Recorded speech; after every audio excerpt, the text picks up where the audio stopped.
Last ہم نے 5واں chapter کیا تھا دبورہ اور برق کے حوالے سے، تو چوتھا اور 5واں یہ 2 چیپٹر لاسٹ ہم نے قضات کی کتاب میں سے کیا تھا، اور جو دبورہ اور برق کے حوالے سے سیکھا تھا، اور دبورہ نبیہ تھی اور خدا نے اس کو بڑا برپا کیا، اور جو مین اس میں بات ہم سیکھتے ہیں کہ بار بار لکھا ہے کہ انہوں نے بدی کی پھر خدا کے حضور میں، تو خدا نے پھر ان کو کبھی وہ مدیانیوں کے ہاتھ میں اور کبھی کنانیوں کے ہاتھ میں، تو دبورہ کے وقت بھی کنانی ان پر جو ہے وہ تسلط کرتے تھے اور بڑا انہوں نے ان کو اذیت دی، دکھ دیا، تو 20 برس تک انہوں نے دکھ سہا، پھر انہوں نے فریاد کی، پھر خدا نے کوئی نہ کوئی ریڈیمر ان کے لیے قاضی برپا کیا۔ تو یہ بات یہ کہ جب بھی کوئی فریاد کرتے ہیں تو وہ خدا سنتا ہے ان کی، تو یہ لیسن ہمیں لینا چاہیے کہ دعاؤں سے خدا جو ہے وہ جواب دیتا ہے، اور وہ کسی قاضی کو، تو پھر دبورہ کو اٹھا کیا، ساتھ اس نے برق کو لیا، اور برق نے کہا کہ میں جاؤں گا لیکن تو بھی میرے ساتھ چل، اور اگر تو چلے تو میں جاؤں گا، تو اس نے کہا ٹھیک ہے، تو میں ساتھ تو چلوں گی لیکن اس سفر میں جو عزت وہ ایک عورت کو ملے گی، تو بعد میں ہم سیکھتے ہیں کہ سیسرا جو تھا، سسیرا یا اس کو ایک عورت نے یائی نے جو ہے وہ قتل کیا، مارا اس کو، اور یائی بھی وہ ہم نے کینی عورت تھی، اسرائیلی وہ نہیں تھی، کینی تھی، جو موسیٰ کے سالے کی جو ہے نسل میں، تو اس نے اس کو ختم کیا۔ اور پھر 5واں بڑا مشہور گیت بھی ہم نے دبورہ اور برق کا گیت دونوں نے جو ہے وہ پرستش کی، تو یہ آپ دیکھیے کہ یہ گیت پہ ہم نے ڈیٹیل جو ہے وہ اسٹڈی کی تھی، اور معنی کیا ہے کہ جب خدا نے ان کو فتح دی تو انہوں نے شکر گزاری کی، خدا کی گیت گا کر شکر گزاری کی۔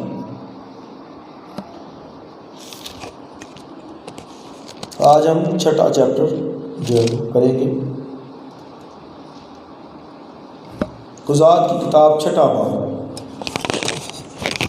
اور بنی اسرائیل نے خداوند کے آگے بدی کی، اور خداوند نے ان کو 7 برس تک مدیانیوں کے ہاتھ میں رکھا، اور مدیانیوں کا ہاتھ اسرائیلیوں پر غالب ہوا، اور مدیانیوں کے سبب سے بنی اسرائیل نے اپنے لیے پہاڑوں میں کھوہ اور غار اور قلعے بنا لیے۔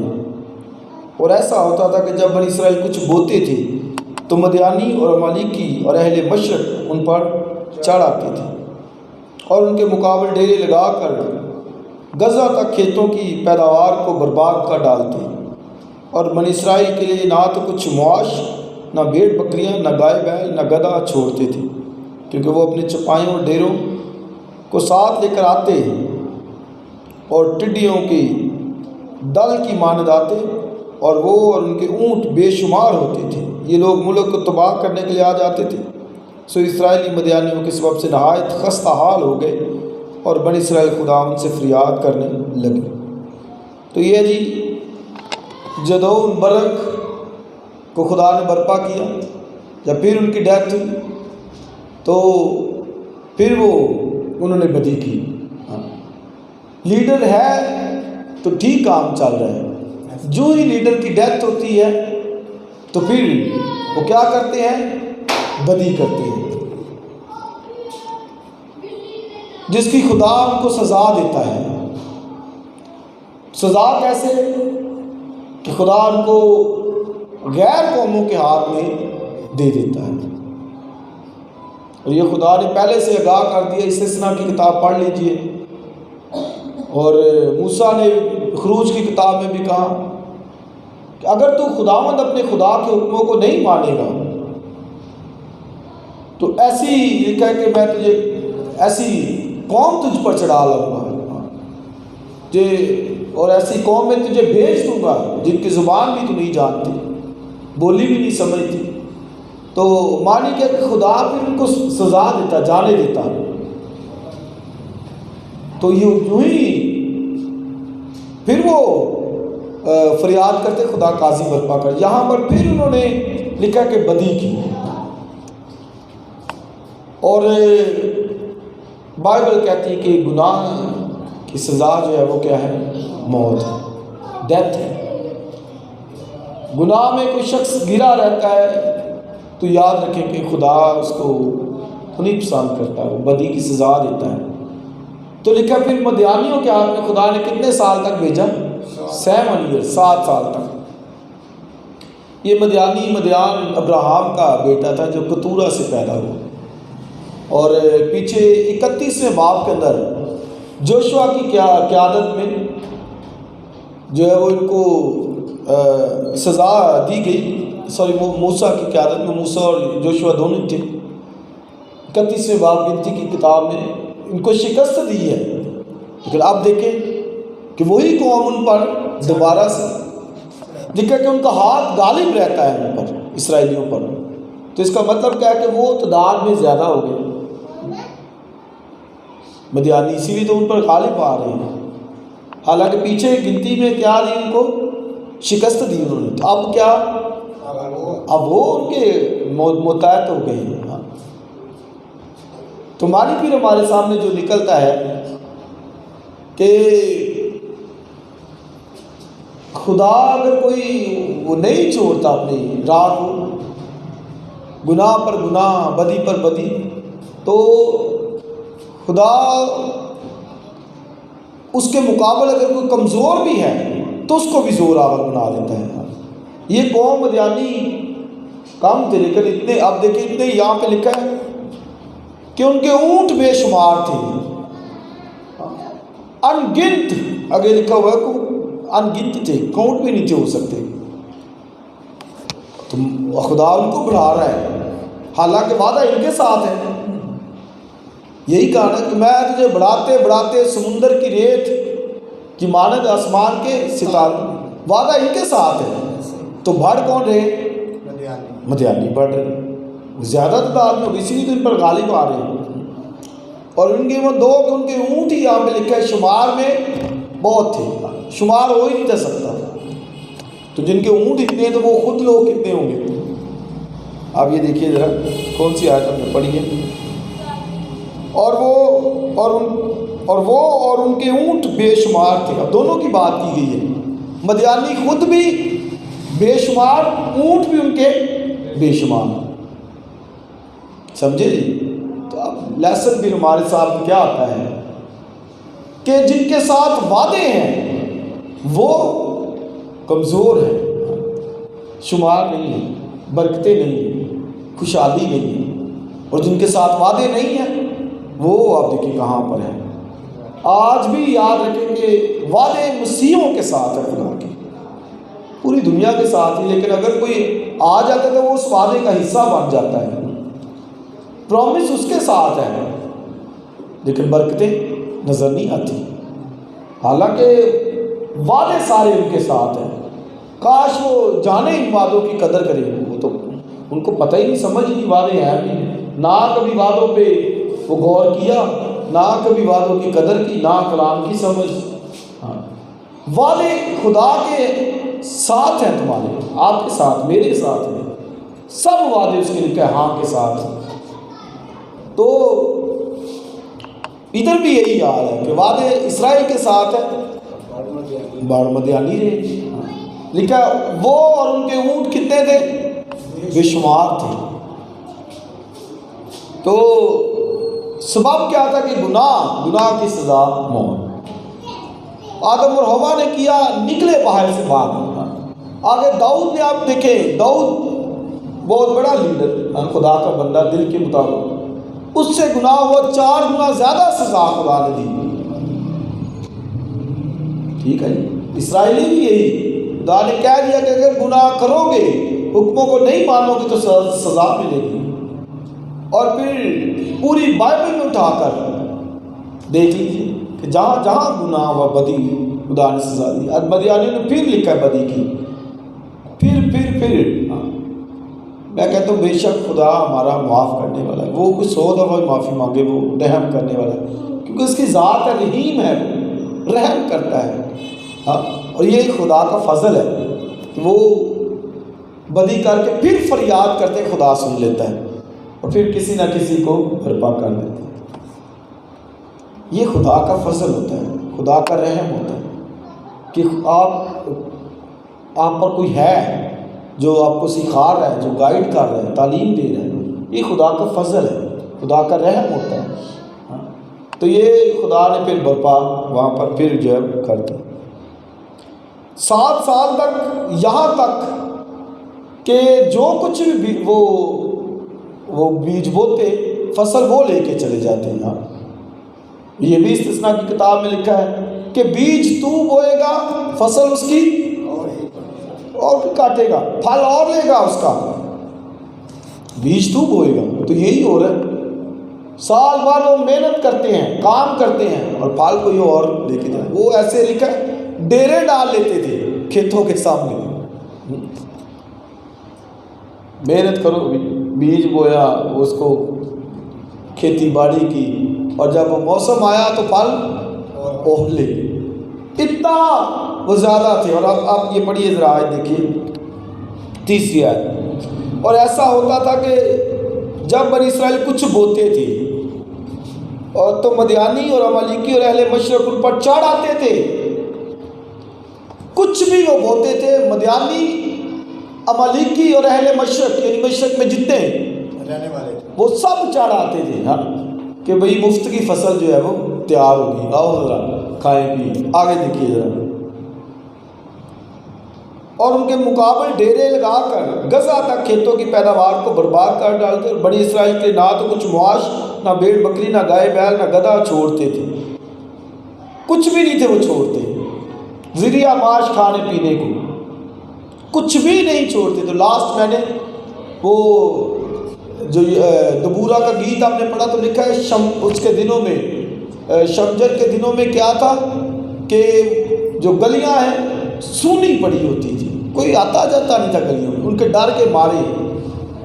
یہی حال ادھر ہے کہ ڈر کے مارے وہ اپنے پیداوار جو ہے وہ لے رہے ہیں، اور ڈر کے مارے جدعون آگے ہم پڑھیں گے کہ ڈر کے مارے اپنے کولو میں جو ہے نا وہ جاڑ رہے ہیں، ہاں جی گیہوں جاڑ رہے ہیں کولو کے اندر۔ تو یہ وجہ کیا بدی یہی ہے، ہاں جی گناہ، خدا کا ڈر نہیں ہے، اور اس وجہ سے یہ سارا ان کے ساتھ جو ہے وہ ہو رہا ہے۔ 7 سال تک انہوں نے یہ سب کچھ برداشت کیا، پھر فریاد کی۔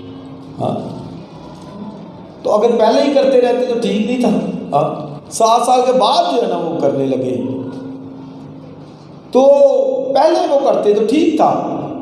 انہوں نے 7 سال کے بعد پھر لکھا ہے، 7ویں دیکھیں، اچھا چھٹی ہے، سو اسرائیلی مدیانیوں کی اس وقت سے نہایت خستہ حال ہو گئے، اور بنی اسرائیل خداوند سے کیا کرنے لگے؟ فریاد کرنے لگے۔ یہ ہے جب پتہ چل گیا نا، نہایت ہی لکھا ہے خستہ حال، کہ اب چارہ نہیں ہے، لکھا نہایت ہی خستہ حال ہو گئے، یعنی وہ تو زیرو پہ آ گئے، بھوکے مرنے کی نوبت آ گئی، تو پھر فریاد کرنے لگے۔ تو تو بدی کیا کرتے تھے وہ بت پرستی ان کے اندر تھی، دوسری باتیں تو تھیں لیکن سب سے بڑی وہ اور جو ہے وہ معبودوں کی طرف بھاگتے ہیں، دیوی دیوتاؤں کی طرف، کہ ان سے ہمیں کچھ مل جائے، ان کے وہ جاتے خدا سے ناراض جو ہے ہو جاتا۔ سب سے بڑا کام یہی تھا اسرائیلیوں نے۔ اب دیکھیں وہ جو ہے نا وہ ان کے عام یہ آیا، کیوں؟ کیونکہ ہمارا خدا ان سین گاڈ ہے، ان دیکھا خدا ہے۔ ان کے معبود وہ نظر آتے تھے مندروں میں، اسٹیچو بنے، وہ کہتے نہیں یہ ہے، وہ کس کو دکھتا ہی نہیں، پھر وہ گناہ میں گر جاتے، بدی کرتے۔ خدا پھر سزا دیتا 7 سال تک، یہاں تک کہ کھانے پینے کو بھی نہیں۔ اس کا مطلب لیسن سنیے کہ اگر کوئی ٹھیک نہیں خدا کے ساتھ چلتا تو یہاں تک نوبت بھی آ جاتی ہے. تو اس کا مطلب روٹی اور پانی مل جائے تو خدا کا شکر ادا کیا کرے. ذریعہ معاش ہے تو خدا کا شکر ادا کیا کرے. بے شک کوئی تھوڑا بہت ہے کمی کمزوری ہے یا کوئی اچھا نہیں ہے تو کچھ نہ کچھ تو ہے نا بھائی. روٹی پانی تو آ رہا ہے نا, کوئی چھین کے تو نہیں لے جا رہا. لیکن ہاں اگر نہیں تو ٹھیک چلتا خدا ابلیس کی فوجیں کھڑی کر دیتا ہے نا, ذریعہ معاش کو چھین کے لے جاتے ہیں. کہتے ہیں جی بس پورے نہیں ہوتے. روٹی پانی ٹھیک تو پورا نہیں تھا, کوئی کیوں پورا ہوگا؟ تو اور ٹھیک وقت خدا کے ساتھ چل نہیں رہا, وقت ٹھیک نہیں دے رہا, خدا کا تجھے خوف نہیں ہے. تو اس وجہ سے لکھا مدیانیوں نے ان کا جینا جو ہے وہ دوبر کر دیا. بیج بوتے وہ ڈیرے لگا کر بیٹھ جاتے ہیں, ہاں فصل ہوئی چلو لے. اتنے زیادہ کہ لکھا ان کے اونٹ بے شمار, یعنی وہ خود بھی اور اونٹ بھی ان کے بے شمار, اتنے وہ بڑھ گئے تھے. آگے پڑھیے ذرا ساتھیاں. اور جب بنی اسرائیل مدیانیوں کے سبب سے فریاد کرنے لگے تو خداوند نے بنی اسرائیل کے پاس ایک نبی کو بھیجا. لیکن اس نے حصہ بحصہ طرح بطرح نبیوں کی معرفت کلام کی, نبی کو اس نے بھیج دیا. اب یہ دیکھیے کہ فریاد انہوں نے کی تو بھیجا کس کو؟ نبی کو. ہاں کیا میں نے کہا انہوں نے کیا کی؟ فریاد کی, دعا کی, کیا خدا کچھ کر, تو خدا نے کیا بھیجا؟ نبی بھیج دیا. تو پھر مطلب کیا ہے کہ نبی ہے یا کلام سنانے والا ہے, تو پھر اسی کی سننی نا جس کو خدا نے بھیجا ہے. خدا نے نبی بھیج دیا, جا ان کو سمجھا کہ خطا کر رہے, گناہ کر رہے. تو نبی نے آ کر بتا دیا. اب اس خادم کا کام بتانا آ کے, یہی اس کی ڈیوٹی ہے. نبی کا کام نبی خدا کے منہ کہلاتا ہے. ہاں جی, وہ اپنا پیغام سناتا ہے خدا سے لے کے پیغام. خادم کا بھی یہی کام ہے, منسٹری بھی یہی ہے. اس نے بعض کو رسول, بعض کو مبشر, بعض کو چنوانا, بعض کو استاد, بعض کو نبی. تو نبی کی خدمت بھی ہے, پیچھے اولڈ ٹیسٹمنٹ میں تھی, نئے نامے میں بھی ہے, اور خدا نے بھیجا کہ جا کر ان کو پیغام سنا. تو یہ میں کہتا ہوں کہ آپ یہ کوئی اس بات کو بھی لے کہ خدا نے اگر بھیجا ہوا ہے کسی کو, ہاں تو یہ خدا نے دعائیں, اب دیکھیں دعائیں سننے کے یہ بھی مطلب ہے کہ خادم کو بھیج دیے. ہاں دعائیں سننے کا یہی ہے نا کہ اس نے دعا کی تو خدا نے نبی بھیج دیا. ہاں روٹی پانی تو نہیں آیا, کوئی دیگ تو نہیں آ گئی, ہاں کہ ان کے پاس ذریعہ معاش نہیں, کوئی دیگ آ گئی ہے, کوئی بڑے وہ ٹرک بھر کے کپڑے آ گئے, نہیں, خدا نے نبی کو بھیج دیا. تو مطلب یہی نبی نے بتایا کہ بھائی سیدھی راہیں ٹھیک کرو, گناہ کو دور کرو. جان بیپٹسٹ کی ہونا بپتسمہ دینے والے نے بھی یہی کہا, بادشاہ آنے والا ہے, اپنی راہ درست کرو, ہر جو ہے وہ نیچا اوپر کیا جائے گا, راہ ہموار کرو. تو نبی کا یہی کام ہے کہ بھائی ٹھیک کر لو اپنے آپ. تو خدا نے پھر نبی بھیجا. یہ نبی نے کیا کہا آگے پڑھیے ذرا. انہوں نے فریاد کی تو خداوند نے بنی اسرائیل کے پاس ایک نبی کو بھیجا. اس نے ان سے کہا, خداوند اسرائیل کا خدا یوں فرماتا ہے کہ میں تم کو مصر سے لایا, میں نے تم کو غلامی کے گھر سے باہر نکالا, میں نے مصریوں کے ہاتھ سے, ان سبوں کے ہاتھ سے جو تم کو ستاتے تھے تم کو چھڑایا, اور تمہارے سامنے سے ان کو دفع کیا, اور ان کا ملک تم کو دیا. اور میں نے تم سے کہا تھا کہ خداوند تمہارا خدا میں ہوں, سو تم ان موریوں کے دیوتاؤں سے جن کے ملک میں بستے ہو مت ڈرنا, پر تم نے میری بات نہ مانی. خدا محبت دکھا رہا ہے. کیا خدا کہتا ہے کہ بھئی اگر نہیں ہے کھانے پینے پہننے کو کچھ ہے نہیں پاس ہے, تم بتاؤ مجھے کہ میں کہاں میں نے ناانصافی کی. میں تو مصر سے نکال کے لے کے آیا, ہاں قوموں کو تمہارے سامنے سے دفع کیا, اچھا ملک دیا, کھانے پینے پہنے سب کچھ دیا, وہ ملک جہاں پر بر وقت بارش ہوتی ہے, اچھی سے اچھی فصل دی, ناز دی, میں دی, سب کچھ. اور میں نے ایک ہی بات کی تھی کہ ان کے دیوتاؤں سے نہ ڈرنا. یہی آپ دیکھیں, ان کے دیوتاؤں سے نہ ڈرنا، یہ خدا نے کہا ہے۔ تو مانی میرا ڈر رکھنا، ہاں جی، اس لیے جن بھوت یا یہ چیزیں جو ہیں ان سے ڈرنے کی ضرورت نہیں۔ خدا نے کہا کہ میں نے یہ ایک ہی کہا تھا کہ ان سے نہ ڈرنا۔ اس کا مطلب کہ ان سے کوئی نہیں ڈر رہا تو اس کو اپنے، وہی نہیں ڈرتا جس کو اپنے خدا کا پتہ ہے، اپنے خدا کی قدرت کا پتہ ہے کہ وہ مصر سے نکال کے لے کے آیا، اس نے کنعان میں 31 بادشاہوں کو شکست دی، وہ نہیں ڈرے گا۔ تو جس کو پتہ ہی نہیں ہے کچھ اپنے خدا کے بارے میں، وہ ڈرتا بھی رہے گا، ایسے ہی ڈرتے پھرتے ہیں۔ میں نے کوئی سایہ دیکھا ہے، میرے سامنے کوئی چیز گزر گئی، رات میں اٹھے اور ایسے مجھے لگا کوئی چیز میں چلتی پھرتی تھی، کیسے ڈرتے پھرتے رہے، ہاں پہاڑ میں تو پہ گیا، رات سوتے پہ پہاڑ پہ گئے، کوئی اور ہی مشکل ہو جائے، ہاں ایسے ڈرتے پھرتے۔ میں کہتا ہوں، اب سنیے، میں کہتا ہوں یار لوگ کہتے ہیں وہ جی برحق ہے، پھر برحق تو ہمارا خدا کیا، وہ برحق حق نہیں، ہاں وہ دنیا کی طاقت یہاں پر ہوگی، ہمارا خدا تو پتہ ہے لامحدود طاقت، ہاں تو بھائی اس کا ڈر رکھنا، ان جن بھوتوں کا نہیں۔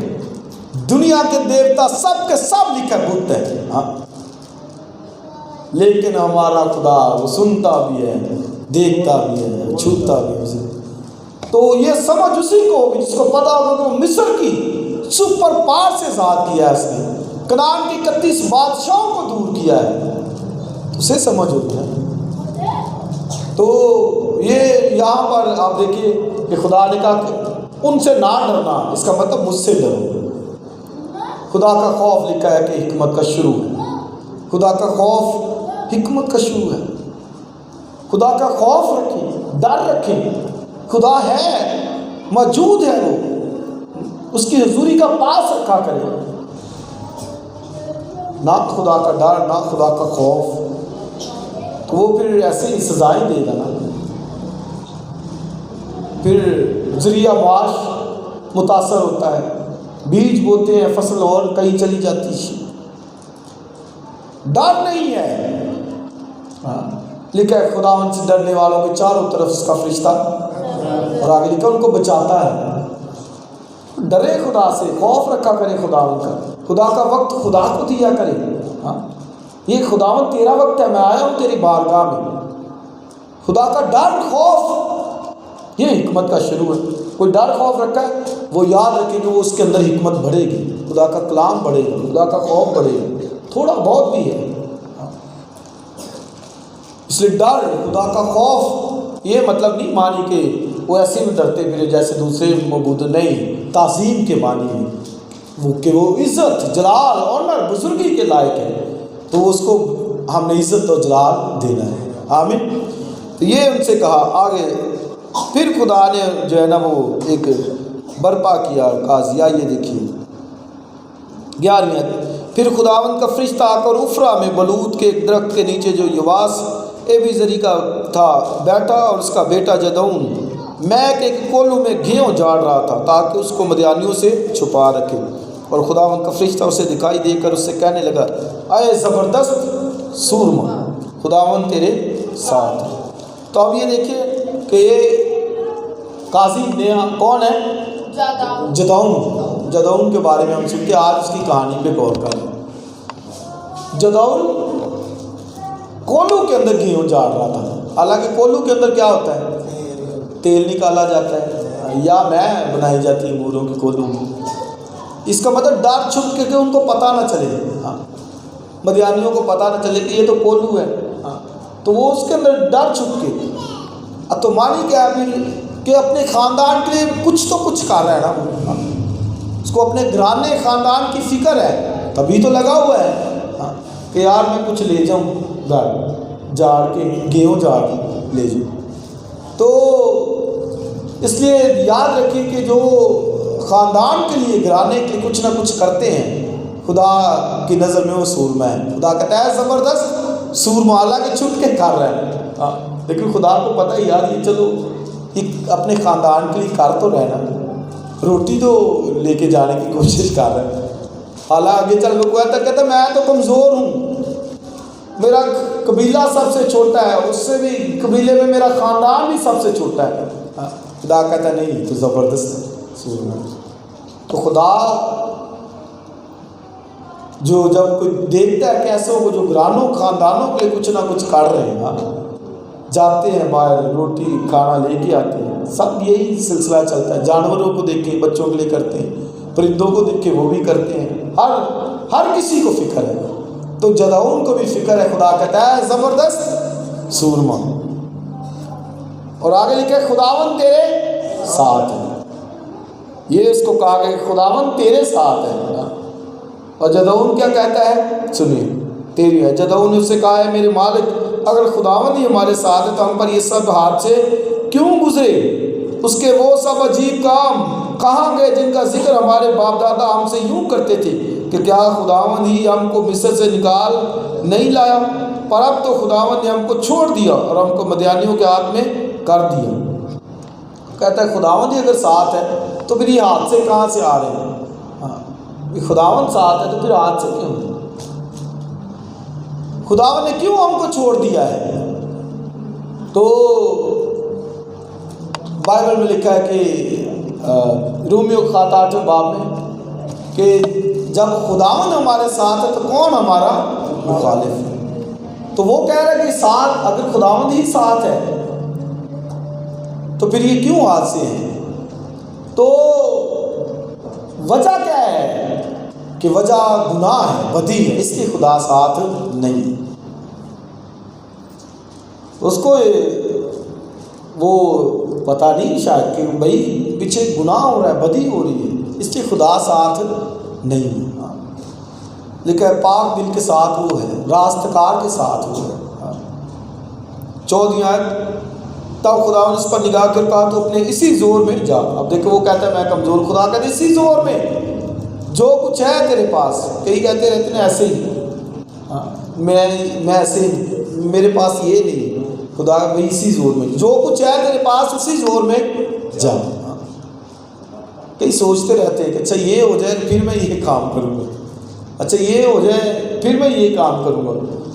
جو کچھ تیرے پاس ہے اسی زور میں تو جا۔ آگے پڑھیے، اور میں بنی اسرائیل کو مدیانیوں کے ہاتھ سے چھڑا اور بنی اسرائیل کو مدیانیوں کے ہاتھ سے چھڑا۔ کیا میں نے تجھے نہیں بھیجا؟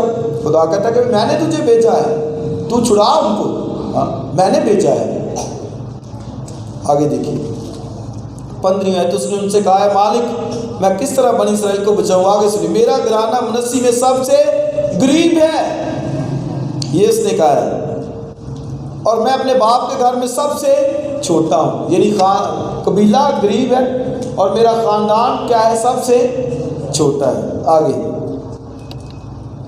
10 ہے، خداوند نے اس سے کہا میں ضرور تیرے ساتھ ہوں گا اور تو مدیانیوں کو ایسا مار لے گا جیسے، آگے بولیے، ایک آدمی کو۔ وہ کہتا ہے میں تو بڑا ماڑا یہ بندہ تھا، قبیلہ بھی غریب منسی تھا، وہ تو میں اپنے خاندان کے بھی سب تو چھوٹا کمزور۔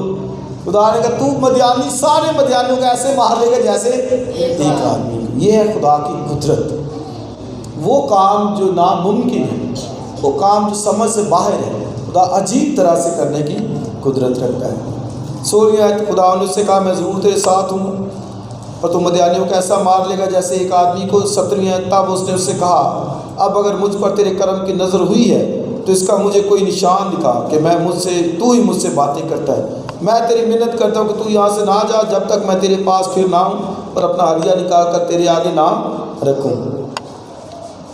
اب یہ بھی دیکھیے کہ اتنی مشکل کے اندر بھی وہ کہتا ہے کہ میں اپنا ہدیہ تیرے آگے نہ رکھوں۔ اتنی مشکل ہے حالانکہ سارا کچھ ذریعہ معاش کچھ بھی نہیں، کہتا ہے کہ مجھے نشان دکھا اور کہ تو ہی خدا میرے ساتھ باتیں کر رہے ہیں، تو جب ادھر سے جانا نہیں جب تک میں اپنا ہدیہ تیرے آگے نہ رکھوں۔ اس نے کہا جب تک تو پھر نہ آ جائے میں ٹھہرا رہوں گا۔ آپ یہ دیکھ کے خدا کی محبت، وہ ٹھہرا رہا ہے، جب تک تو نہ آئے میں ٹھہرا رہوں گا۔ کوئی روکے اسے، کچھ کہے تو صحیح، روکے گا وہ رک جائے گا، کہیں گے کہ ٹھہر جاؤ ٹھہر بھی جائے گا، ساتھ رہے گا۔ کہتا ہے جب تک میں نہ آؤں یہیں رہ، کہتا ہے ٹھیک ہے میں ٹھہرا رہوں گا، تو آ۔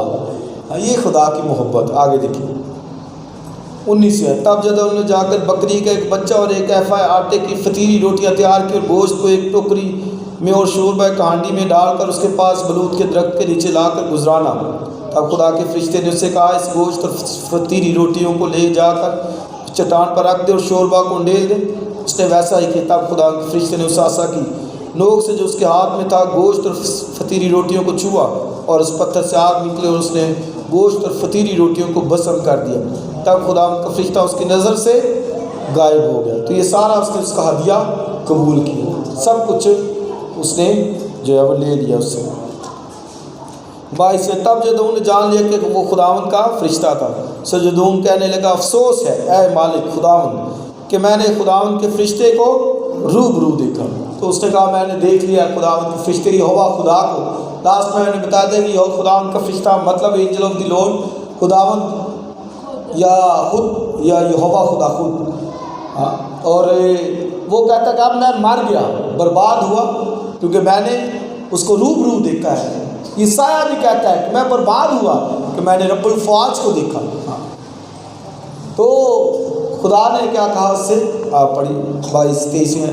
خداوند نے اس سے کہا تیری سلامتی ہو, خوف نہ کر, تو مرے گا نہیں. تب جدعون نے وہاں خداوند کے لیے مذبح بنایا, اس کا نام یہوہ سالوم رکھا اور وہ ابیزریوں کے افرا میں آج تک موجود ہے. یہوہ سالوم کا مطلب ہوتا ہے خداوند کی سلامتی. سالوم کا مطلب سلامتی ہوتا ہے, پیس ہوتا ہے. تو اس نے کہا کہ میں تو مر گیا برباد ہوا, میں نے خداوند کو روبرو دیکھا ہے. تو لکھا خداوند نے اس سے کیا کہا تیری سلامتی ہے, تیری سلامتی. یہ مسیح جب مردوں میں سے جی اٹھا تو فرشتوں کو جا کر وہ رسولوں کو کیا کہا تیری تمہاری سلامتی ہو. یعنی مطلب کہ اب ڈیتھ نہیں ہے, وہ موت نہیں ہے, اب زندگی ہے.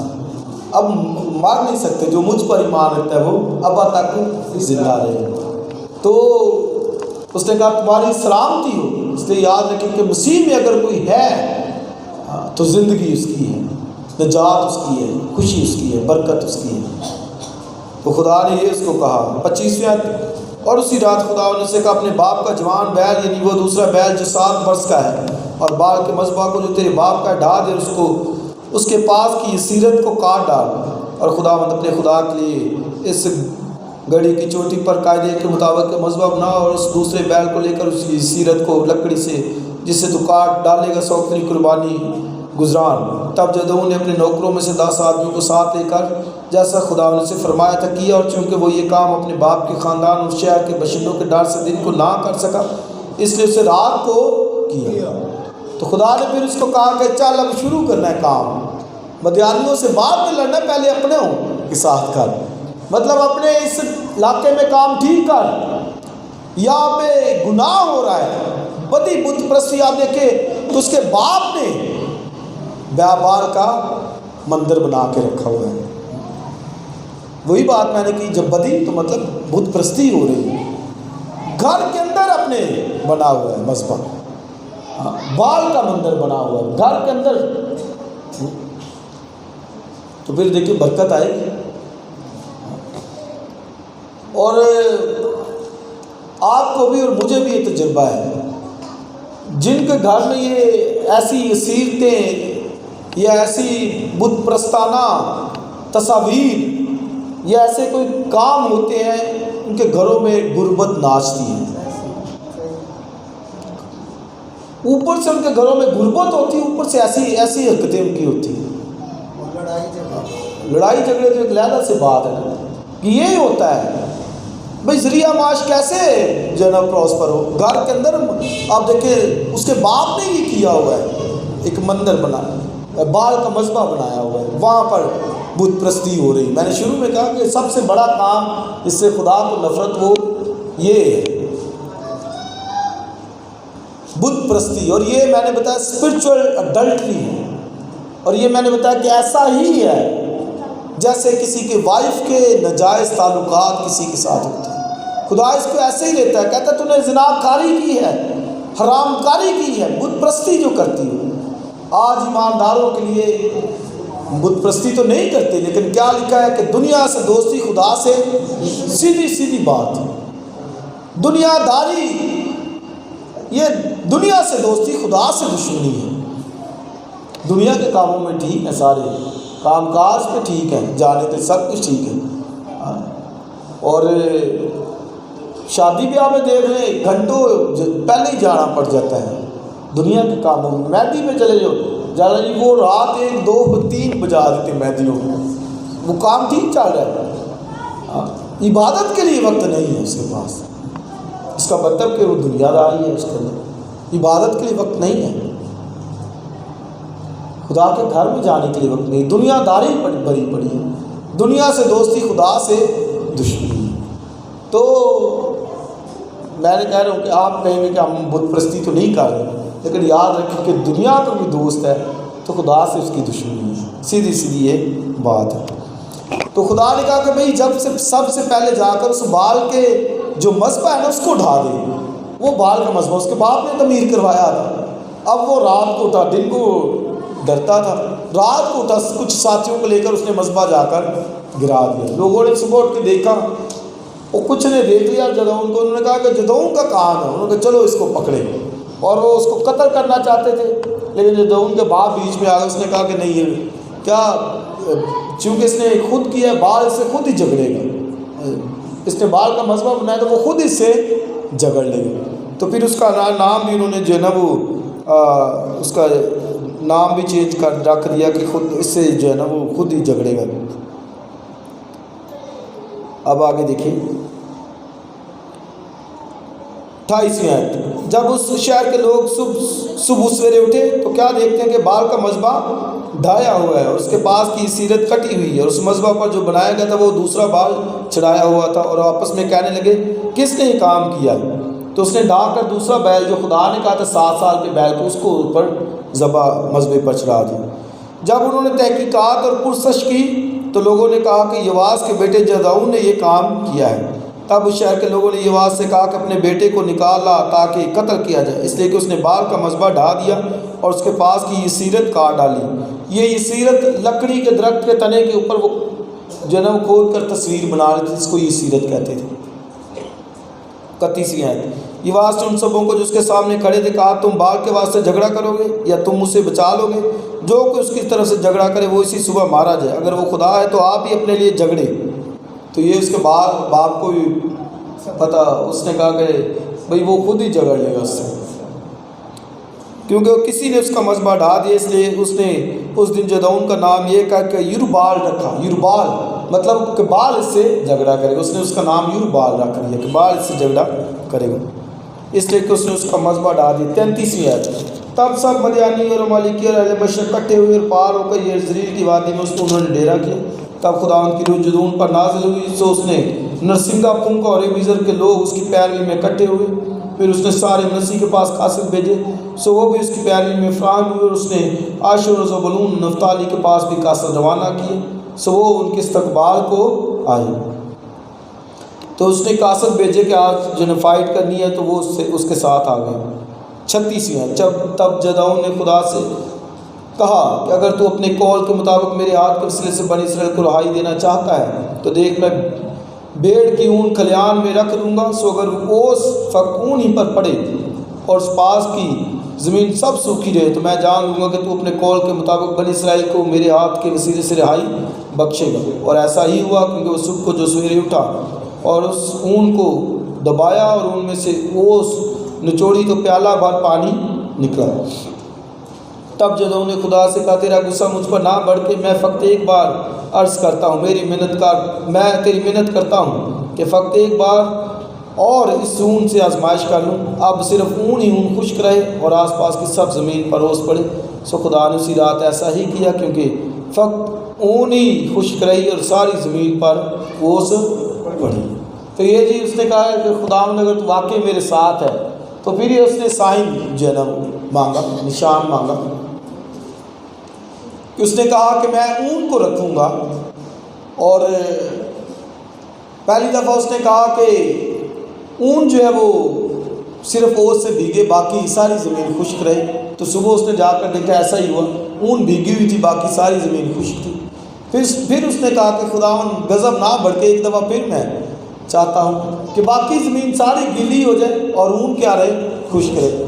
تو پھر صبح کو ایسا ہی ہوا۔ اس نے خدا سے یہ نشان مانگا۔ ہاں،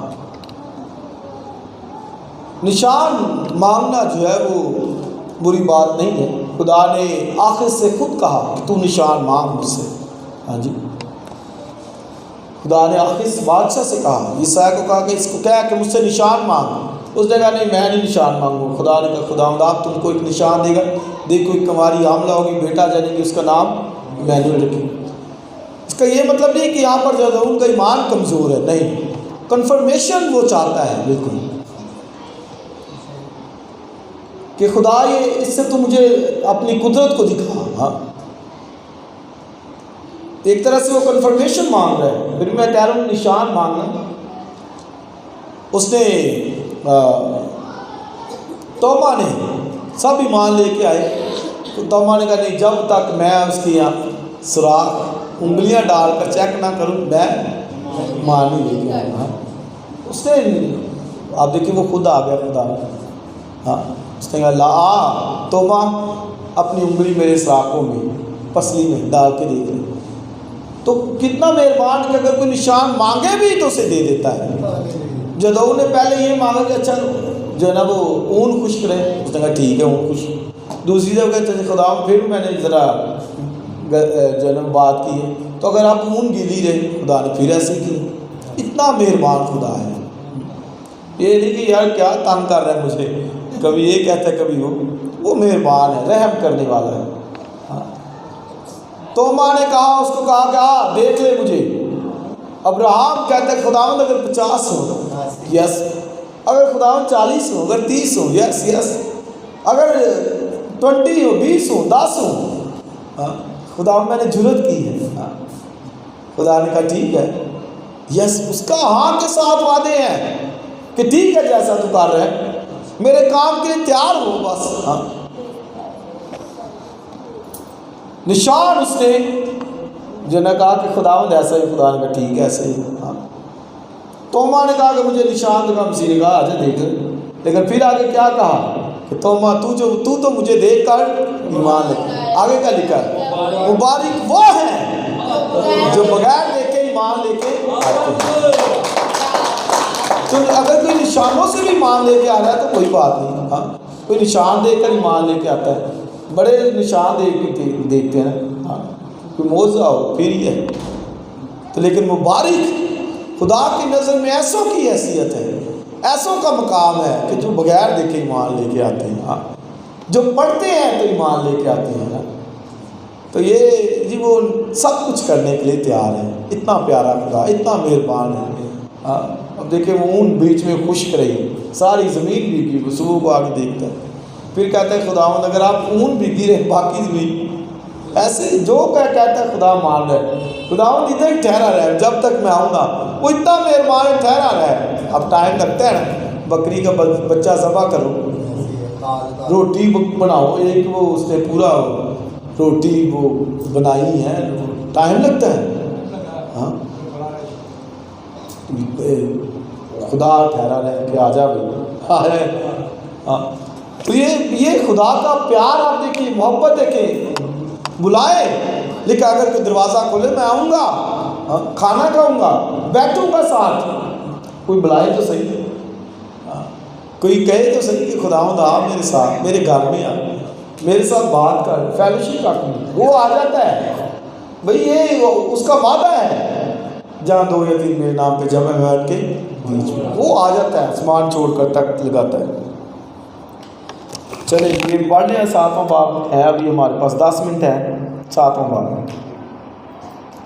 تب یربال یعنی جدعون اور اس کے سب لوگ جو اس کے ساتھ سویرے اٹھے، اور آپ دیکھیے وہ سویرے ہی اٹھے اور عروت کے چشمے کے پاس ڈیرا کیا، اور مدیانیوں کی لشکر گاہ شمال کی طرف کوئی امورہ کے متصل وادی میں تھی۔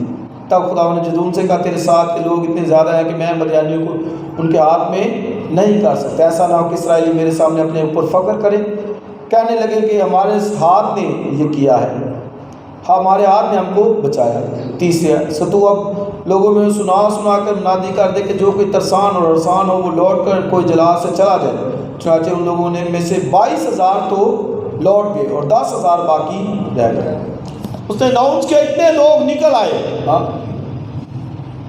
کٹھے ہو گئے۔ آج بھی اناؤنس کرے نا تو ایسے کوئی لڑائی جھگڑے کے کاموں کے لیے سارے تیار ہو جاتے ہیں، خدا کے کام کے لیے نہیں ہونا۔ خدا نے کہا نہیں، میں ان کو جو ہے نا وہ فتح نہیں دلا سکتا، یہ بہت زیادہ ہے۔ کیوں؟ کیونکہ آج ان کو میں نے فتح دلائی تو یہ کہیں گے کہ یہ تو ہمارے ہاتھوں نے کیا ہے۔ خدا نے کہا نہیں، تو لکھا ہے خدا نے کہا کہ ان کو کہا کہ اگر کوئی ڈرتا ہے، کسی کے دل میں خوف ہے، ذرا سے وہ چلا جائے۔ 22,000 اسی دن لوٹ گئے، باقی 10,000 رہ گئے۔ اب 10,000 کی فوج آگے پڑی۔ تب خدا نے جدعون سے کہا کہ اب بھی زیادہ ہے، اب بھی زیادہ ہے، سو تو ان کو چشمے کے پاس نیچے لے جا اور وہاں میں تیری خاطر ان کو آزماؤں گا، اور ایسا ہوگا کہ جس کی بابت میں تم سے کہوں یہ تیرے ساتھ ہے وہی تیرے ساتھ جائے، اور جس کے آپ میں کہوں کہ یہ تیرے ساتھ نہ جائے وہ نہ جائے۔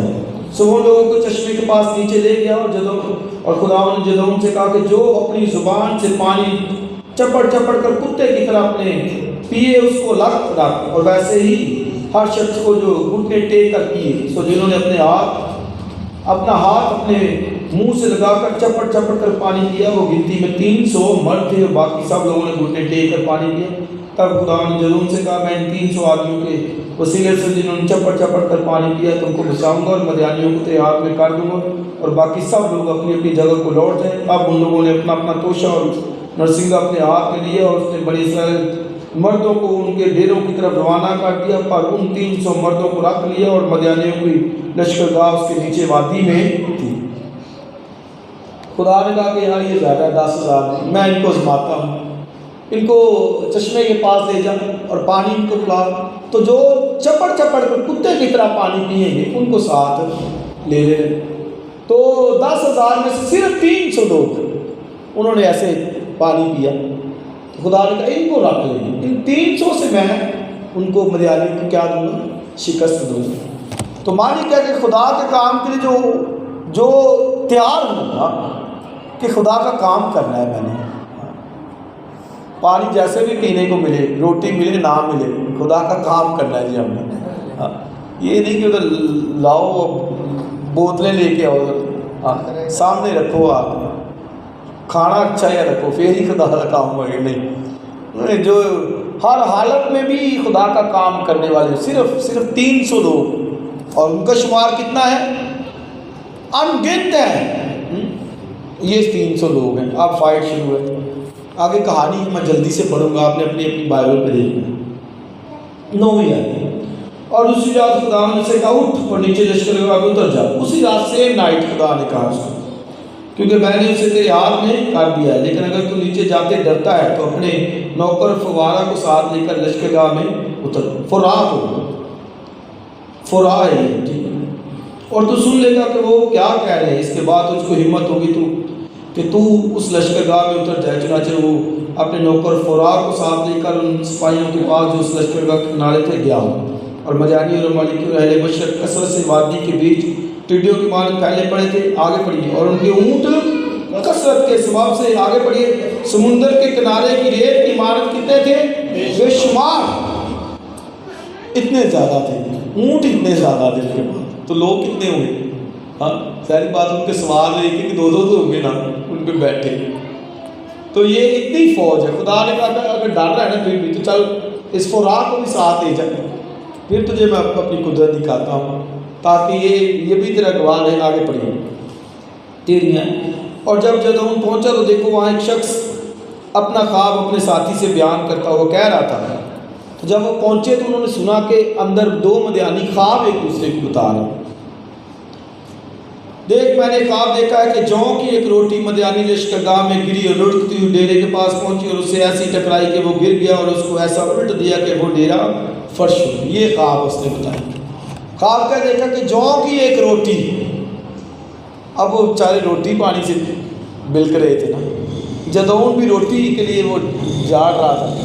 خواب بھی خدا نے وہی دکھایا، روٹی دکھائی، ہاں ایک روٹی اس نے جوں کی دیکھی ہے، اور جو ایسے ایسے آئی اور ان کے فرش کو ہی الٹ دیا، سب ان کا ستیہ ناش کر دیا۔ تو یہ خدا نے اس کو دکھا دیا پہلے سے کہ تو کمزور اپنے آپ کو سمجھتا ہے، ہاں میں اب دیکھیں ان کو کیسے شکست دیتا ہوں۔ آگے پڑھیے 14ویں آیت۔ تب اس کے ساتھی نے جواب دیا کہ یہ یواس کے بیٹے جدعون اور اسرائیلی مرد کی تلوار کے سوا اور کچھ نہیں، خدا نے مدیان کو سارے لشکر کو اس کے ہاتھ میں کر دیا۔ اس کے ساتھ والے نے بھی جب دیکھا، اس نے کہا یہ خدا کی طرف سے ہے، یہ یہوہ خدا کی اور جدعون کی تلوار ہے، اس کے سوا اور کچھ نہیں ہے جن سے خدا آج ان کو شکست دے گا اور ہم کو فتح دے گا۔ اس کو سمجھ آ گئی کہ خدا نے قدرت دکھائی۔ آگے 15ویں۔ جب جدعون نے خواب کا مضمون اور اس کی تعبیر سنی تو سجدہ کیا اور اسرائیلی لشکر میں لوٹ کر کہنے لگا اٹھو، کیونکہ خداوند نے مدیانی لشکر کو تمہارے ہاتھ میں کر دیا۔ اس کو بھی ہمت ہو گئی، اس نے خواب دیکھا، اس نے کہا نہیں واقعی کام جو ہے نا وہ پکا ہو گیا ہے، آج کام پکا خدا نے کر دیا۔ اس نے دوسروں کے بھی اٹھو، 300 لوگ اٹھو۔ آگے سنیے 16ویں۔ تو اس نے 300 آدمیوں کے 3 گول کیے اور ان سبوں کے ہاتھ میں ایک ایک نرسنگا اور اس کے ساتھ ایک ایک خالی گھڑا دیا اور ہر گھڑے کے اندر ایک مشعل تھی۔ یہ ہے جی ہتھیار، خالی گھڑا، ایک ایک نرسنگا، خالی گھڑوں میں ایک ایک مشعل، یہ ہتھیار ہے۔ فائٹ کرنے جا رہے ہیں، ہتھیار آپ دیکھیے عجیب، ہاں نرسنگا لو، مشعل اس کے اندر گھڑے کے اندر۔ تو یہ انہوں نے کیا آگے پڑھی تھی 17ویں آیت۔ اور اس نے ان سے کہا مجھے دیکھتے رہنا اور ویسا ہی کرنا، اور دیکھو جب میں لشکر گاہ کے کنارے جا پہنچوں تو جو کچھ میں کروں تم بھی ویسا ہی کرنا۔ تو اس نے کہا لیڈر کو فالو کرنا ہے۔ جب میں اور وہ سب جو میرے ساتھ ہیں نرسنگا پھونکے تو تم لشکر گاہ کی طرف نرسنگے پھونکنا، للکارنا کہ یہوہ کی اور جدعون کی تلوار۔ 19ویں۔ سو بیچ کے پہر کے شروع میں جب نئے پہرے والے بدلے گئے تو جدعون اور وہ 100 آدمی جو اس کے ساتھ تھے لشکر گاہ کے کنارے آئے، انہوں نے نرسنگے پھونکے اور ان گڑھوں کو جو ان کے ہاتھ میں تھے توڑا، اور ان تینوں گولوں نے نرسنگے پھونکنے اور گڑھے توڑنے اور مشلوں کو اپنے ہاتھ میں اور نرسنگوں کو پھونکنے کے لیے اپنے دہنے ہاتھ میں لیے اور چلا اٹھے کہ یہوہ کی اور جدعون کی تلوار، اور یہ سب کے سب لشکر گاہ کے چوگرد اپنی اپنی جگہ کھڑے ہو گئے۔ تب سارا لشکر دوڑنے لگا اور انہوں نے چلا چلا کر ان کو بھگا دیا، اور انہوں نے 300 نرسنگوں کو پھونکا، اور خدا نے ہر شخص کی تلوار اس کے ساتھ تھی اور سب لشکر پر چلوائی، اور سارا لشکر سریت کی طرف بیت ستا تک اور تبات کے قریب ابیل محلہ کی سرحد تک بھاگا۔ تب اسرائیلی مرد نفتالی اور عاشر اور مسیح کے حدود سے جمع ہو کر نکلے اور مدیانیوں کا پیچھا کیا۔ اب ان کو بھی حوصلہ ہو گیا، جو ڈرے چھپے بیٹھے تھے نا وہ بھی ساتھ مل گئے فتح میں۔ ہاں بھئی کئی ایسے ہی ہوتے ہیں نا، ساتھ مل جاتے ہیں آگے، ہاں جیت کے وقت وہ بھی انہوں نے کہا اچھا یہ کام ہو گئے بھاگو، وہ بھی ساتھ مل گئے۔ تب اسرائیلی مرد نفتالی اور عاشر اور مسیح کے حدود سے جمع ہو کر نکلے اور مدیانیوں کا پیچھا کیا، اور جدعون نے اسرائیل کے تمام کوستانی ملک میں قاصد روانہ کیے اور کہلا بھیجا مدیانیوں کے مقابلے کو اتر آؤ اور ان سے پہلے دریائے اردن کے گھاٹوں پر بیت برا تک قابض ہو جاؤ۔ تب سب اسرائیلی جمع ہو کر دریائے اردن کے گھاٹوں پر بیت برا تک قابض ہو گئے، اور انہوں نے مدیان کے 2 سرداروں اوریب اور زئیب کو پکڑ لیا، اوریب کو اوریب کی چٹان پر اور زئیب کو زئیب کے کولوں کے پاس قتل کیا، اور مدیانیوں کو رگیدہ اوریب اور زئیب کے سر یردن پار جدعون کے پاس لے آئے۔ آمین۔ تو نرسنگے جب پھونکے زور سے اور 300 گھڑے ایک دم پھوٹے، ہاں ایک بڑا شور ہوا، اور لکھا ہے کہ ان کی تلواریں ایک دوسرے کے ساتھ ایک دوسرے پر چل گئی، ان کی تلواریں اپنے لوگوں کے ساتھ انہوں نے جو ان کو مارا قتل کیا، تو پھر انہوں نے جو ہے وہ فتح پائی۔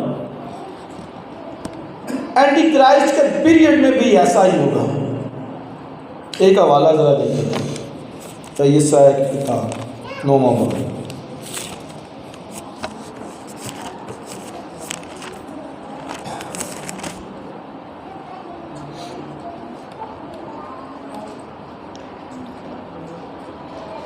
نوواں باب پہلی آیت سے پڑھتا ہوں۔ لیکن اندوہ ان کی تیرگی جاتی رہے گی، اس نے قدیم زمانے میں زبولون نفتالی کے علاقوں کو ذلیل کیا، پر آخری زمانے میں قوموں کے گلیل میں دریا کی سمت یردن کے پار بزرگی دے گا، اور جو لوگ تاریکی میں چلتے تھے انہوں نے بڑی روشنی دیکھی، جو موت کے سائے کے ملک میں رہتے تھے ان پر نور چمکا۔ تو نے قوم کو بڑھایا، تو نے ان کی شادمانی کو زیادہ کیا، وہ تیرے حضور ایسے خوش جیسے فصل کاٹتے وقت غنیمت کی تقسیم کے وقت لوگ خوش رہتے تھے، کیونکہ تو نے ان کے بوجھ کے جوئے اور ان کے کندھے کے لٹ اور ان پر ظلم کرنے والے عصا کو ایسا توڑا، آگے پڑھیے، جیسا مدیان کے دن میں کیا تھا، جیسا مدیان کے دن میں کیا تھا۔ یہ مسیح کی بابت جو ہے وہ پروفیسی ہے کہ مسیح کو خدا نے بھیجا تو لکھا ہے تو نے ان کے لٹ کو ایسا توڑا جیسا مدیانیوں کے اوپر تھا۔ تو لکھا ہے کہ اندوہگین کی تیرگی یعنی وہ جاتی رہے گی، ان کا غم دکھ ماتم جاتا رہے گا۔ آگے مسیح کے تعلق سے یہی پہ پروفیسی ہے کہ ہمارے لیے ایک لڑکا تولد ہو۔ تو مسیح کا آنا یاد رکھے کہ ہمارے بوجھ کو، ابلیس کا جو لٹ ہم پر تھا اس نے توڑا ہے۔ لکھا ہے اس نے ایسا توڑا جیسے مدیان کے دنوں میں تو جیسے مدیان کے دنوں میں ان کا لٹ تھا مدیانیوں کا اسرائیلیوں پر، ویسا ہی مسیح نے آ کر ابلیس کے لٹ کو توڑا ہے۔ ایک دفعہ توڑا، بائبل میں لکھا کہ اینٹی کرائسٹ کے پیریڈ میں جب یروشلم فوجوں سے گھرا ہوگا، دنیا کی ساری فوجیں اس کے اگینسٹ ہوگی، تو بائبل میں لکھا کہ اس دور میں بھی ایسا ہی ہوگا جیسا آج مدیان کے دن میں ہوا ہے۔ وہ بھی اس وقت بھی جب مسیح آئے گا تو لکھا ہے ان کی تلواریں ہتھیار ایک دوسرے پر چلیں گے، اس پیریڈ میں بھی ایسا ہی ہوگا جیسا مدیان کے دن میں ہوا تھا۔ اس لیے عزیز بہنوں بھائی، اس نے ہمارے بوجھ، ہمارے لٹ کو توڑ دیا ہے۔ ابلیس نے ہم پر ظلم کیا تھا، لکھا ہے جو لوگ تاریکی اور موت کے سایوں کی وادی میں تھے، اب موت کی وادی کے اندر تھے۔ ابلیس کا سایہ، موت کا سایہ ہم پر منڈلاتا تھا، لیکن اس نے ایسے توڑا جیسا مدیان کے دن میں۔ اس نے ہمارے لٹ کو، بوجھ کو، جو موت کا تھا، ابلیس کا تھا، اس نے جو ہے شکست دی اس کو، اور ہمیں جو ہے فتح دی، زندگی اناؤنس کی کہ جو مجھ پر ایمان رکھتا ہے وہ مارے نہیں سکتا۔ اس لیے ہمیں اس کا شکر ادا کرنا ہے، اس نے ہمارے لیے آ کر خود اپنی قیمتی جان دی ہے۔ ابلیس کی قوتوں کو، حکموں کی وہ دستاویز جو ہمارے نام پر تھی، کیلوں سے جڑ کر ان کو برملا تماشا بنایا ہے، اس کے لٹ کو توڑا ہے، اس لیے ہمیں اب اس کی شکر گزاری کریں۔ آئیے اپنے سروں کو جھکائیے۔